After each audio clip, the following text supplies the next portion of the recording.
नमस्कार विद्यार्थियों, आप सभी का आज की मेरी क्लास में हार्दिक स्वागत एवं अभिनंदन।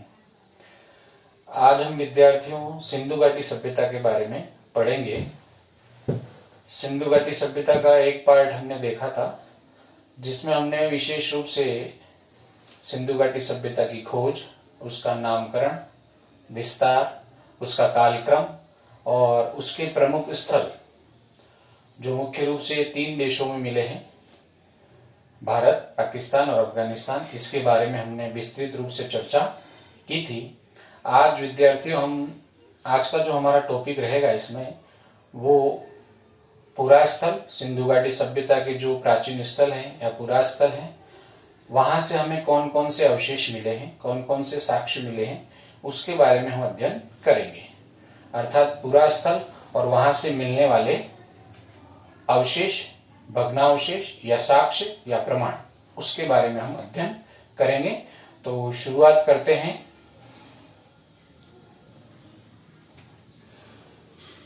इसकी शुरुआत अपन करेंगे, एक तरफ अपन अवशेष लिख देंगे, भग्नावशेष या प्रमाण या साक्ष्य, और दूसरी तरफ स्थल लिखेंगे।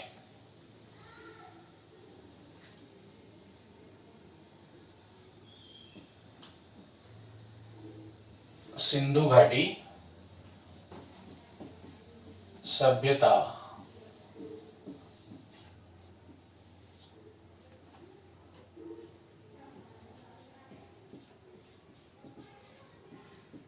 पुरा स्थल और मिलने वाले साक्ष्य,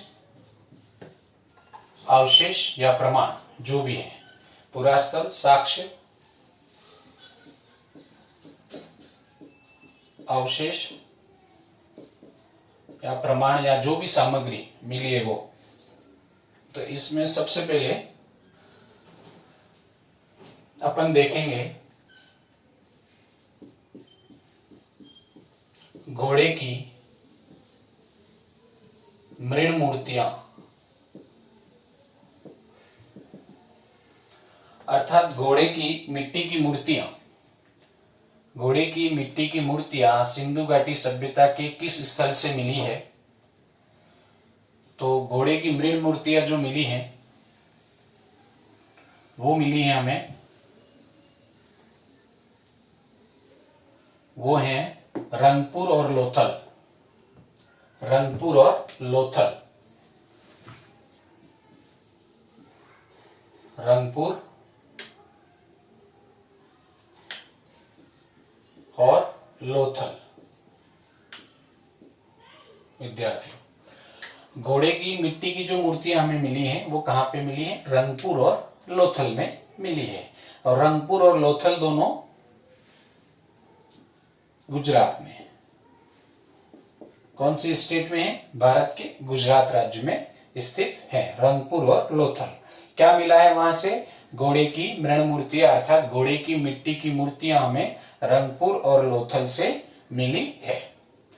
अब यदि विद्यार्थी इसको ट्रिक के अनुसार यदि हमें पढ़ना है या याद करना है तो अपन इस तरीके से एक प्रश्न बनाएंगे। प्रश्न ये रहेगा, रंग लो। प्रश्न क्या रहेगा? रंग लो। रंग लो, रंग लो, तो किसको रंग लो? घोड़े की मूर्ति को। किसको रंग लो? घोड़े की मूर्ति को। तो रंग लो किसको? घोड़े की मूर्ति को। रंग लो किसको? घोड़े की मूर्ति को। इस तरीके से इस ट्रिक के माध्यम से इसको हम याद रख सकते हैं। रंग लो घोड़े की मूर्ति, अर्थात रंगपुर और लोथल। रंगपुर और लोथल घोड़े की मूर्तियां, घोड़े की मिट्टी की मूर्तियां कहां से मिली है? रंगपुर और लोथल से मिली है। रंग लो घोड़े की मूर्ति, ये इस ट्रिक के माध्यम से अपन इसको याद रख सकते हैं। 7-8 दिन इसका अभ्यास करेंगे तो ये पूर्ण तरीके से हमें याद हो जाएगी। तो घोड़े की मृण मूर्तियां रंगपुर और लोथल दोनों जो स्थल है वो गुजरात में है। रंग लो किसको? घोड़े की मूर्ति को। रंग लो किसको? घोड़े की मूर्ति को। नेक्स्ट अपन देखते हैं, दूसरा जो रहेगा वो है घोड़े के अवशेष।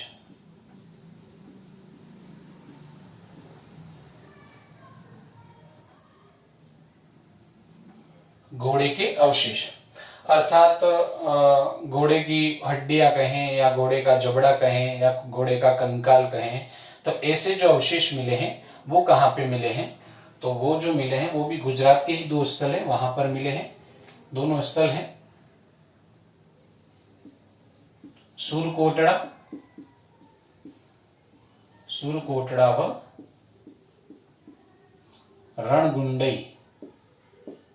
सुरकोटड़ा व रणगुंडई में घोड़े के अवशेष मिले हैं। सुरकोटड़ा व रणगुंडई में घोड़े के अवशेष मिले हैं, अर्थात इसकी हड्डियां कहें या जबड़ा कहें या कंकाल कहें, ऐसे कुछ अवशेष जो हैं वो सुरकोटड़ा व रणगुंडई में मिले हैं। तो सुरकोटड़ा और रणगुंडई ये भी गुजरात में ही है। तो इसको भी याद अपन इस तरीके से रख सकते हैं कि सुर अर्थात देवता और रण अर्थात युद्ध। तो सुरों ने अर्थात देवताओं ने, सुर ने, देवता ने रण किस पर बैठकर किया था? घोड़े पर। किस पर बैठकर किया? घोड़े पर। तो सुर ने किस पर बैठकर रण किया? घोड़े पर। सुर ने किस पर बैठकर रण किया या युद्ध किया? घोड़े पर। तो इस तरीके से अपन ये जो है सुर ने रण किया, किस पर बैठकर किया? सुर ने रण किया किस पर बैठकर? घोड़े पर बैठकर। रण किया घोड़े पर बैठ।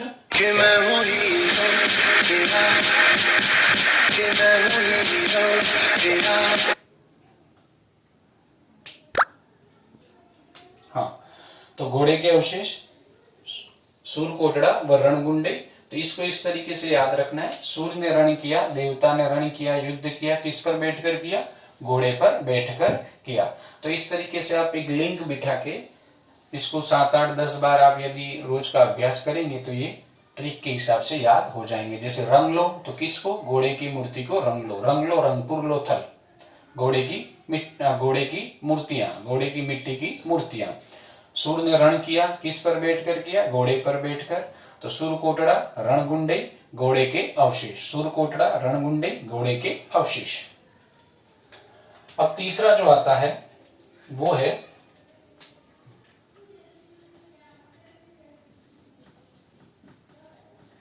खोपड़ी के अवशेष।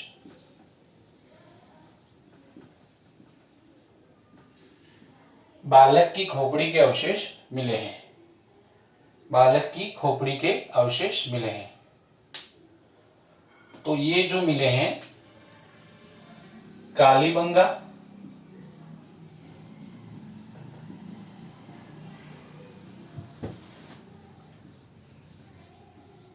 कालीबंगा और लोथल में मिले हैं। कालीबंगा जो है वो राजस्थान में है, ठीक है, और लोथल जो है वो गुजरात में भोगवा नदी के तट पर। तो कालीबंगा और लोथल में क्या मिले हैं? खोपड़ी के अवशेष मिले हैं। कालीबंगा और लोथल में क्या मिले? खोपड़ी के अवशेष। इसका ट्रिक विद्यार्थी इस तरीके से आपको याद रखना है विद्यार्थियों। काली लो, काली लो, क्या लो? तो खोपड़ी लो। काली लो, क्या लो? खोपड़ी लो। काली लो, क्या लो? खोपड़ी लो। तो कालीबंगा और लोथल खोपड़ी के अवशेष। एक बात यहां ध्यान रखने की है कि ये जो खोपड़ी के अवशेष मिले हैं वो बालक के हैं, अर्थात कोई 10-12 साल का बालक होगा तो मतलब ये जो खोपड़ी मिली उसको माना है कि ये बालक की खोपड़ी है। किसी प्रौढ़ व्यक्ति या वृद्ध व्यक्ति की खोपड़ी नहीं होकर ये बालक की खोपड़ी है। तो खोपड़ी के अवशेष जो मिले वो कालीबंगा और लोथल में मिले हैं। इसकी ट्रिक हो जाएगी काली लो, तो क्या लो? खोपड़ी। काली लो तो क्या लो? खोपड़ी। इस तरीके से अपन इसको याद रख सकते हैं। यहाँ एक विशेष बात ध्यान देने योग्य यह है कि जो कालीबंगा में जो खोपड़ी मिली है उस खोपड़ी में 6 छेद हैं। कितने छेद बताए हुए? 6 छेद बताए हुए हैं। और इन 6 छेदों में से कुछ छेद भरे हुए प्रतीत होते हैं। कुछ छेद जो हैं वो भरे हुए प्रतीत होते हैं। अर्थात यहाँ पर कालीबंगा में जो खोपड़ी मिली है उससे ये ज्ञात होता है कि शल्य चिकित्सा यहाँ पर की जाती थी, शल्य चिकित्सा यहाँ पर की जाती थी। तो कालीबंगा में जो खोपड़ी के अवशेष मिले उसके आधार पर हम कह सकते हैं कि सिंधु घाटी सभ्यता में शल्य चिकित्सा का भी प्रचलन था। तो कालीबंगा में जो खोपड़ी मिली है उसमें कितने छेद बताएं? 6 छेद, और 6 छेदों में से कुछ छेद भरे हुए प्रतीत होते हैं, जिससे शल्य चिकित्सा होने के संकेत मिलते हैं, जिससे हमें शल्य चिकित्सा होने के संकेत मिलते हैं। जी, ये जरूर आप नोट कर लें इसमें कि यहां पे लिख रहा हूं,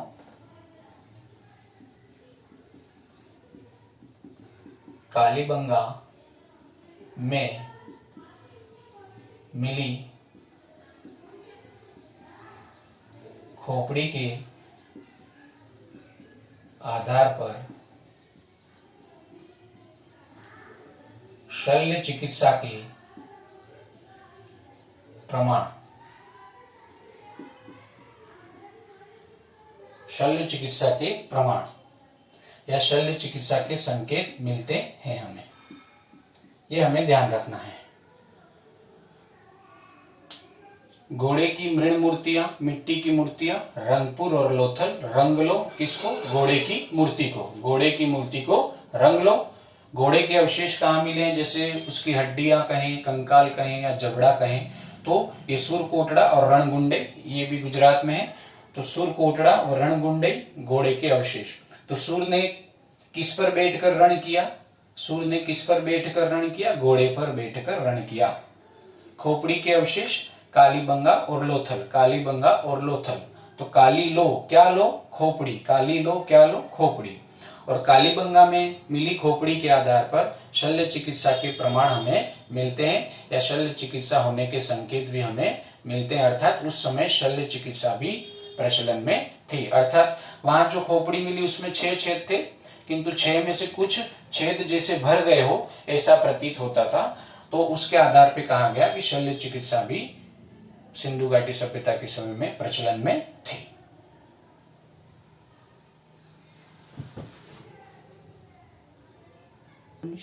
हाँ, एक बार फिर से फास्टली इसका रिवीजन कर लेते हैं। घोड़े की मिट्टी की मूर्तियां रंगपुर और लोथल, रंगपुर और लोथल।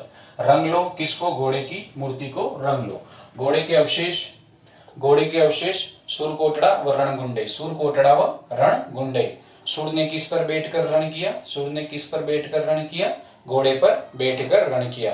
खोपड़ी के अवशेष जो मिले हैं वो कालीबंगा और लोथल, कालीबंगा और लोथल। काली लो क्या लो? काली लो। तो क्या लो? खोपड़ी लो, खोपड़ी लो। तो कालीबंगा में मिली खोपड़ी के आधार पर शल्य चिकित्सा के प्रमाण हमें मिलते हैं, क्योंकि कालीबंगा में जो खोपड़ी प्राप्त हुई है उसमें 6 छेद थे, 6 में से कुछ भरे हुए प्रतीत होते हैं, जिससे यह प्रमाण मिलता है कि शल्य चिकित्सा भी प्रचलन में थी। तो ये इसका हमने ये 3 जो मुख्य जो अवशेष हैं वो हमें ध्यान रखना है। यहाँ थोड़ा सा आप इसको इंटरकनेक्ट कर देना एक दूसरे से, ये पूरा स्थल और ये साक्ष, ठीक है, ये पूरा स्थल और ये साक्ष। सॉरी, ये इधर जो अपन ने नाम लिख दिए हैं इसको मैं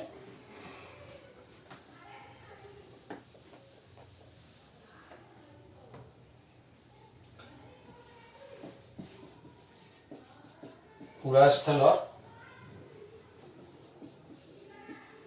साक्ष, पूरा स्थल और साक्ष।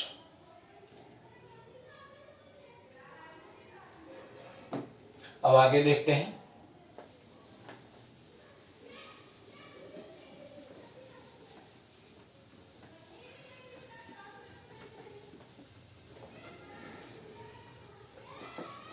आगे अपन देखेंगे जूते हुए खेत के प्रमाण, जूते हुए खेत के प्रमाण।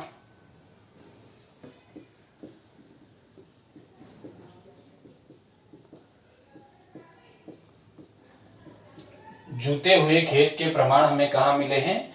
तो जूते हुए खेत के प्रमाण हमें कालीबंगा से मिले हैं, कालीबंगा से मिले हैं। और यहां पर जो खेत के जो प्रमाण मिले हैं उस खेत में जो हल की जो रेखाएं हैं वो 2 समूह में, हल की रेखाएं दो समूह में हैं जो एक दूसरे को आड़ी तिरछी या समकोण पर काटती हैं। अर्थात जो खेत जुता हुआ है वो ग्रिड पद्धति के आधार पर जुता हुआ प्रतीत होता है। अर्थात इससे ये सिद्ध होता है कि कालीबंगा में एक साथ दो फसलें उगाई जाती थी। तो यहां आपको ध्यान रखना है, ग्रिड पद्धति के आधार पर फसलें उगाई जाती थी, एक साथ दो फसलें उगाने के प्रमाण, एक साथ दो फसलें उगाने के प्रमाण। अर्थात ग्रिड पद्धति का मतलब यही है, इस तरीके से एक दूसरे को समकोण पर काटती थी। तो ये जो फसल है, ये जो हल की जो नोक चल रही है, तो यहाँ पे कोई अलग फसल, और ये हल की जो नोक चल रही है यहाँ पे कोई अलग फसल। तो इस तरीके से ये जो खेती की जाती थी, तो खेत में रेखाएं एक दूसरे को आड़ी तिरछी समकोण पर काटती थी। इसी को कहा जाता है ग्रिड पद्धति, और इसी के आधार पे हम कह सकते हैं कि एक साथ दो फसलें उगाई जाती थी। ये पहली फसल, ये दूसरी फसल। इस तरीके से हमें ध्यान रखना है। तो जुते हुए खेत के प्रमाण कालीबंगा में जो खेती होती थी वो ग्रिड पद्धति के आधार पर फसलें उगाई जाती थी। एक साथ दो फसलें उगाने के प्रमाण हमें मिलते हैं। अब नेक्स्ट अपन देखेंगे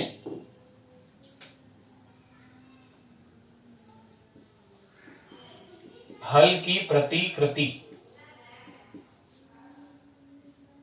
हल की प्रतिकृति या आकृति, हल की आकृति।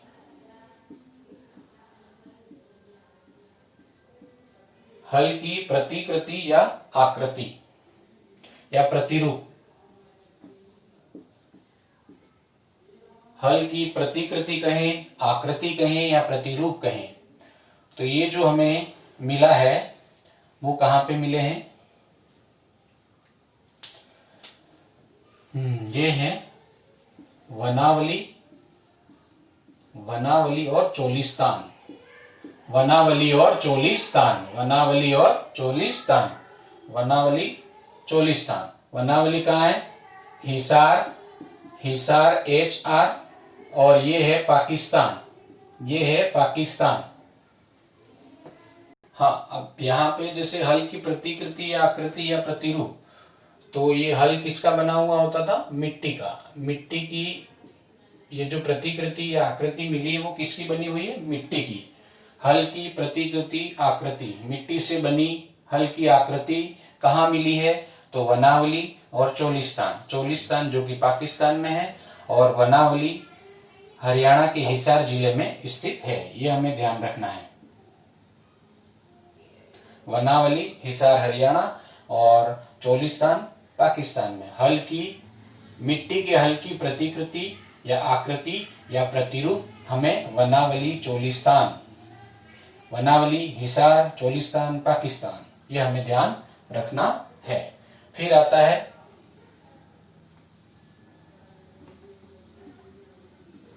जल संचय की व्यवस्था।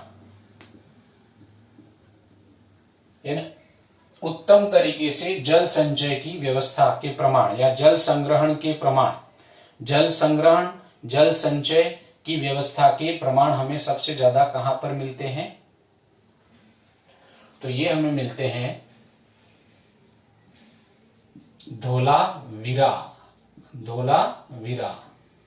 धोलावीरा ये कच्छ के रण में है, और धोलावीरा में ही लगभग छोटे बड़े 16 जलाशय मिले हैं। कितने? 16 जलाशय मिले हैं। और इनसे ये सिद्ध होता है कि उस समय जो कृषि की जाती थी, तो कृषि के लिए इन्हीं जलाशयों का उपयोग किया जाता होगा, सिंचाई के रूप में और पेयजल के रूप में भी किया जाता होगा। छोटे बड़े 16 जलाशय या तालाब कहाँ मिले हैं? धोलावीरा में। तो जल संचय की उत्तम व्यवस्था के प्रमाण हमें कहाँ मिलते हैं? धोलावीरा में।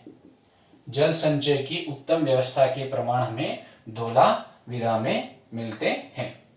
फिर धोलावीरा में ही मिलता है विशाल स्टेडियम, सबसे बड़ा विशाल स्टेडियम। विशाल स्टेडियम कहाँ है? धोलावीरा में ही मिला है। विशाल स्टेडियम के जो साक्ष्य मिले हैं, प्रमाण मिले हैं, वो भी धोलावीरा में मिले हैं। तो इसको भी विद्यार्थियों याद रखने का तरीका ये हो सकता है कि वीर था, कौन था? वीर धोला नाम का एक वीर था। धोला नाम का एक वीर, जिसने, वो इतना वीर था कि इसने 16 छोटे मोटे तालाब बना दिए और एक विशाल स्टेडियम का निर्माण कर दिया। धोला इतना वीर था कि उसने 16 तालाबों या जलाशयों का निर्माण कर दिया और एक विशाल स्टेडियम भी बना दिया। मतलब वो इतना ताकतवर या शक्तिशाली था, धोला इतना वीर था कि उसने 16 तालाब बना दिए और एक विशाल स्टेडियम का भी निर्माण कर दिया। ये इस तरीके से आप इसे याद रख सकते हैं। जुते हुए खेत के प्रमाण कालीबंगा से। कालीबंगा में जो खेती होती थी उसका आधार क्या था? ग्रिड पद्धति, एक साथ 2 फसलें उगाई जाती थी और जो रेखाएं जो होती थी, हल की जो रेखाएं होती थी वो 2 समूह में होती थी जो एक दूसरे को समकोण पर काटती थी, जिसे ग्रिड पद्धति कहा जाता है। मिट्टी के हल की प्रतिकृति, आकृति या प्रतिरूप, हल किसका बना हुआ था? मिट्टी का।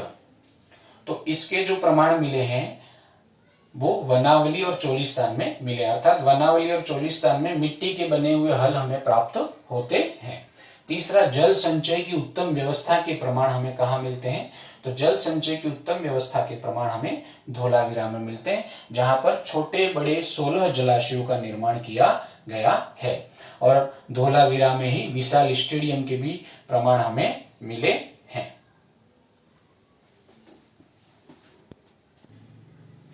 हाँ, अब हम आगे देखते हैं विद्यार्थियों, नहरों के अवशेष।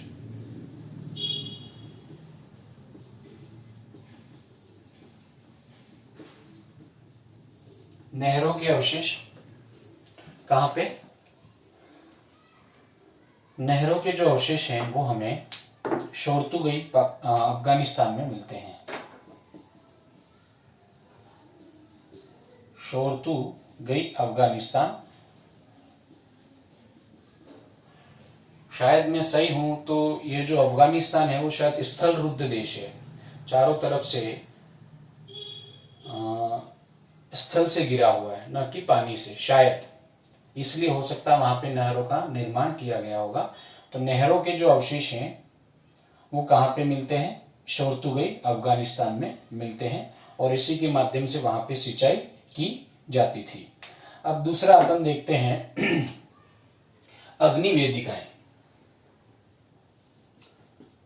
फिर जो साक्ष्य आता है अग्नि वेदिकाएं या अग्निकुंड, अग्नि वेदिकाएं या अग्निकुंड या यज्ञ वेदी, वो कहां पे मिलती हैं? तो ये कालीबंगा,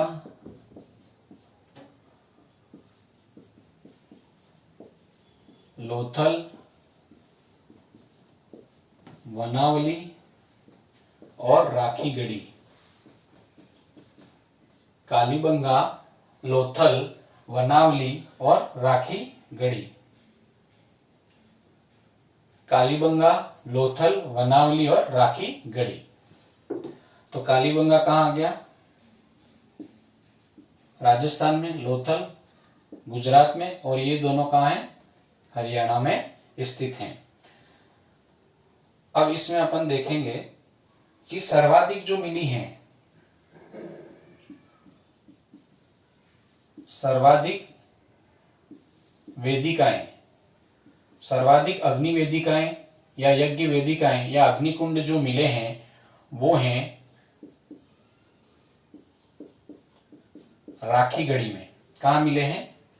राखीगढ़ी में। सर्वाधिक अग्नि वेदिकाएं राखीगढ़ी में मिली हैं, ये हमें ध्यान रखना है। उसके बाद और यदि गहराई से कोई प्रश्न बनाए तो वृत्ताकार,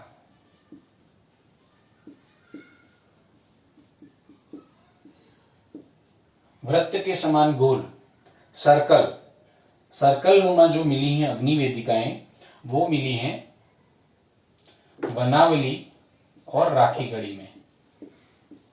वनावली और राखीगढ़ी में, वनावली और राखीगढ़ी में। तो यहां ध्यान देने योग्य बात यह है कि अग्निकुंड, अग्नि वेदिकाएं या यज्ञ वेदिकाएं कहां पे मिली हैं, कहां मिली हैं? तो कालीबंगा, लोथल, वनावली और राखीगढ़ी। कालीबंगा, लोथल, वनावली और राखीगढ़ी। सर्वाधिक यज्ञ वेदिकाएं कहां पर मिली है? तो राखीगढ़ी में मिली है, राखीगढ़ी में मिली है, जो कि हरियाणा में है। और वृत्ताकार अग्नि वेदिकाएं कहां मिली हैं? सर्कल नुमा अग्नि वेदिकाएं, यज्ञ कुंड या अग्निकुंड जो मिले हैं वो वनावली और राखीगढ़ी। अब यहाँ पे एक प्रश्न ऐसा यदि आपसे पूछ लिया जाए, थोड़ा साइकोलॉजिकल क्वेश्चन या व्यवहारिकता के आधार पर पूछ लिया जाए कि निम्न में से किस पुरास्थल का विनाश या पतन, निम्न में से किस पुरास्थल का पतन या विनाश अग्नि के माध्यम से हुआ था, या आग के माध्यम से कौन सा पुरास्थल खत्म हो गया था या विनाश हो गया था अग्नि के माध्यम से? तो ये चारों आपको ध्यान रखने हैं। प्रश्न मान लो ऐसा पूछ लिया जाए तो आप ये ध्यान रखें, ये पूछा हुआ प्रश्न भी है। नहरों के अवशेष, शोरतुगे अफगानिस्तान, अग्नि वेदिकाएं और अग्निकुंड जो है कालीबंगा, लोथल, वनावली, राखीगढ़ी। और सर्वाधिक वेदिकाएं जो है वो राखीगढ़ी में, और वृत्ताकार अग्नि वेदिकाएं जो है वो वनावली और राखीगढ़ी में हैं। अब है तीसरा, चांदी के 2 मुकुट मिले हैं। चांदी के 2 मुकुट मिले हैं कुणाल में। कुणाल जो कि हरियाणा में है। चांदी के 2 मुकुट कुणाल, हरियाणा। चांदी के 2 मुकुट कहां से मिले हैं? कुणाल, हरियाणा से चांदी के 2 मुकुट मिले हैं। फिर जो आता है वो है तांबे की बनी इक्का गाड़ी। तांबे की बनी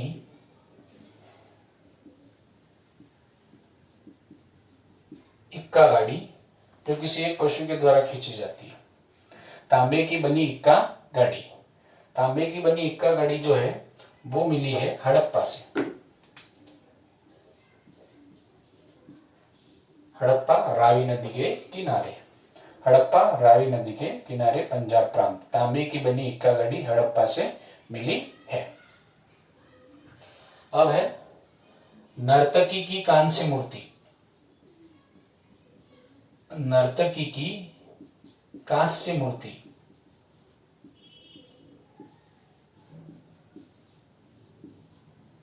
नर्तकी की कांस्य मूर्ति, और इसमें कहीं कहीं नग्न मुद्रा भी इसकी बताई हुई है।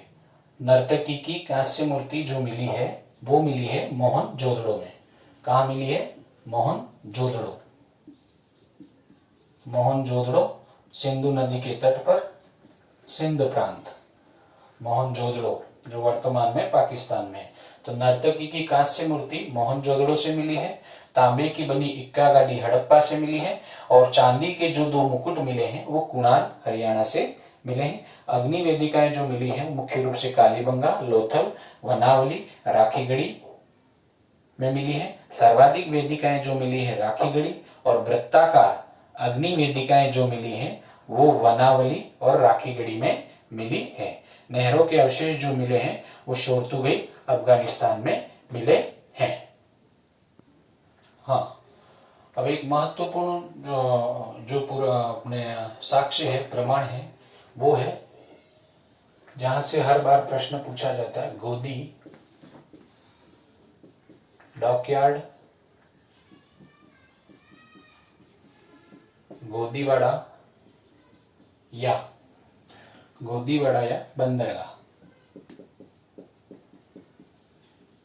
इसके साक्ष्य या प्रमाण कहाँ मिलते हैं, या गोदी, डॉकयार्ड, गोदीवाड़ा या बंदरगाह के रूप में किस स्थल का उपयोग किया जाता था? तो वो स्थल है लोथल। वो स्थल कौन सा है? लोथल। ये हमें ध्यान रखना है। अर्थात वहां पे जो इस तरीके के प्रमाण मिले हैं उसके आधार पे पुरातत्वविदों ने कहा कि बंदरगाह के रूप में इसका इस्तेमाल किया जाता था। और यहाँ पे एक बहुत बड़ा प्रवेश द्वार भी था जहां से जहाज अंदर जाते थे। लगभग 12 मीटर चौड़ा है गोदी डॉकयार्ड, गोदीवाड़ा या बंदरगाह। तो कहाँ पे? लोथल। ये हमें ध्यान रखना है, ये प्रश्न अक्सर पूछा जाता है। तो बंदरगाह के रूप में किसका इस्तेमाल किया करते थे? लोथल का इस्तेमाल किया करते थे। और निश्चित रूप से होगा भी, क्योंकि ये बिल्कुल गुजरात जो है वो अरब सागर से सटा हुआ है, समुद्री किनारा ही है गुजरात। तो इसलिए लोथल को भी बंदरगाह के रूप में उपयोग में लिया जाता होगा उस समय। तो गोदी डॉकयार्ड या गोदीवाड़ा या बंदरगाह के रूप में लोथल, या इसके प्रमाण कहाँ मिले हैं? तो लोथल में मिले हैं। फिर है एक मात्र वक्राकार ईंटें। वक्राकार ईंटें जो प्राप्त हुई हैं,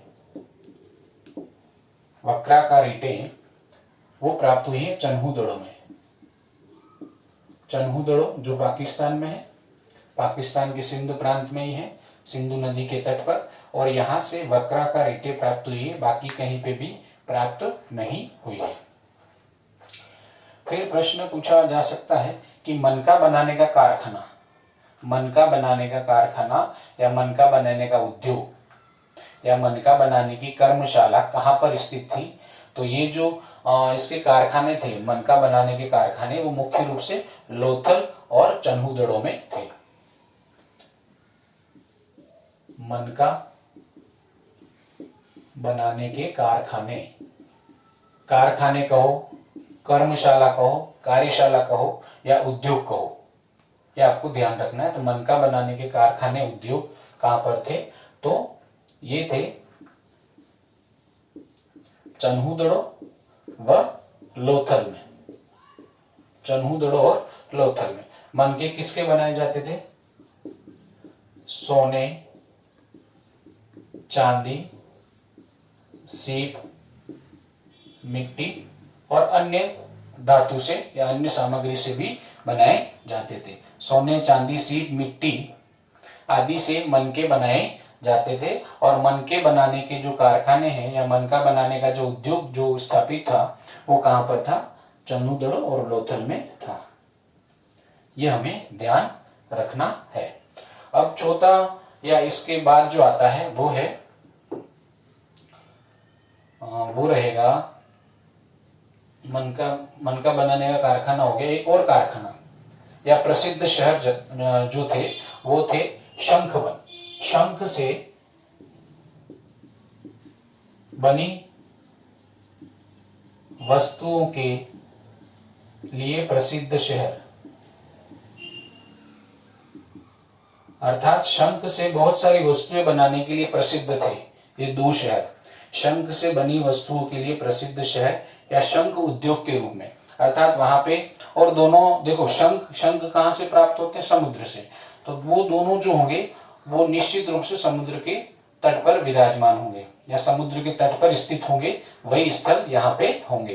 तो शंख से बनी वस्तुओं के लिए प्रसिद्ध शहर, अर्थात वहां पे शंख सबसे ज्यादा मात्रा में उपयोग में लिया जाता था और शंख से बनी वस्तुएं ज्यादातर उपयोग में ली जाती थी और वो इन्हीं कार्यों के लिए प्रसिद्ध थे वे दोनों नगर।